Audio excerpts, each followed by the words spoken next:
morning, guys. Happy Saturday. Today we're going to be doing the Hoya tour. I have them all sitting here on the shelf. I probably should take them down one by one. First up, this guy is Hoya australis Brookfield. Got the new growth coming in here nice and red. And you know what? I actually just spotted a peduncle. There. This one's, I've had it, geez, how long?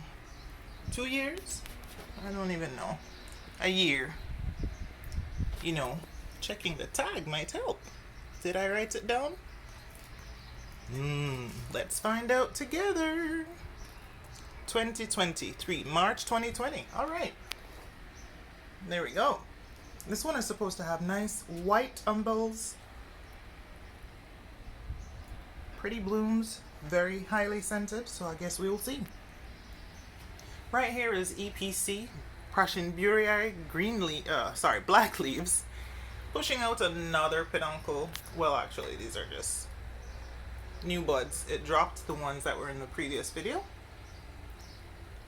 Here I have Pallida, Hoya Pallida, doing really well. New vine.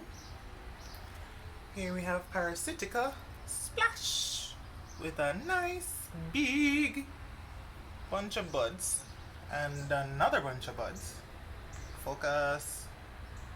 And 2 more buds here. Here we have Griffithii. I like this one. I'm super excited to see the flowers on this one. It's supposed to be really highly scented. Excited. However, it has no peduncles, so we're gonna ignore it for now. It does have a very long tendril just going all over the place. Here, this fuzzy guy is the, well, what is this one called again? Wow. Hello, Stargazer. Oh man, having a brain fart. Something Stargazer. Good lord. Yes? Alright, I took a quick pause because my husband was calling me because I had the pot on. Anywho, Hoya Calisina Stargazer is this guy with the fuzzy leaves. Now this one is was an extremely slow grower at first, but then it kind of just woke up and gave me a new growth right there. So I'm excited. I guess it's ready to get going. Here we have my ugly duckling, which is Hoya Calisina Splash. It didn't do anything for a long time and seemed to be on a death wish, wanting to kill itself. But then finally, it decided, I'm gonna grow. So it's doing something. And lastly, but not least, is my regular, Calisina, Hoya Calisina. It is doing its tendriling. Oh no, oh jeez. I'm gonna have to take it from out the shelf before it truly attaches. Lastly in that section, shall I say. Here, I'm rooting my Hoya Fungi. Fungi is a great one to have if you live up north.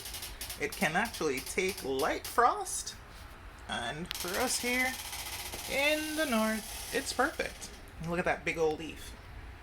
Pretty. It's not quite rooted yet though, so it's going through its little shrivelly stage. So yeah. Now, here is one that I can't wait to have it bloom. I don't know if it will, but I saw a peduncle somewhere, didn't I? This is Tomsonii. There's that peduncle. Fuzzy leaves, fuzzy stem. I grow this one in a self-watering pot with a water reservoir. I think Doug from Vermont Hoyas gave that tip somewhere where I was reading in a blog somewhere, and I decided to try it. It's only one little, wait, is it two? Two growths so far, but it's doing alright. It's doing okay. I do not know if it's an active growth yet. This seems to be one of my last ones to wake up. I don't see anything new popping out anywhere. So we'll see. Now, this one is coming off of death row. This is Mr.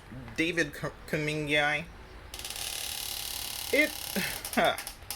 This guy wanted to kill itself at some point apparently, but now we've got peduncles. If the phone would focus. Come on. There you go. Peduncles and new leaves and new vines are growing. All of these things I'm excited about seeing. Alright, so that's David Kumingii. I am interested in sniffing the blooms because I personally collect my plants for the fragrance that they give. In my garden I grow roses and other things that I'm not really I don't really care about the scent there, but for the ones that I keep inside, I want them to be fragrant. That's my reason for collecting and growing the plants that I do grow. I love the leaves, but I also like the flowers. David Kumingii is in a free draining mix because I noticed when I first got it, I almost killed it. And I don't tend to grow the Hoyas in clay, but this one I definitely chose to put in clay. It was not happy in plastic. It was not happy when I put it outside because the constant rain that happens here in summer basically almost killed it. And I just want to smell the blooms first before you kick the bucket, plant. But you know, I kind of like it. Nice tiny leaves. It is here in a south-facing greenhouse. When I say greenhouse, I use that term loosely because I am not running any humidifiers right now, and I have a fan that is extremely jankily attached to my greenhouse. So it only has a fan in here, no humidifiers, nothing. But when winter comes, I do have to use the humidifier because it gets way too dry. Anyway, David Kumingii. Here in this little pot. Can I get to you? Let's take it out first. This is Lachinosa. One of them. I have two. This one is rather... Oops, have a call coming in. Okay. This one is rather splashy. Love it. And veiny. Its leaves do not resemble the other Lachinosa that I will show you. I love it. It's a smaller plant for now, but it's growing and it's doing very well.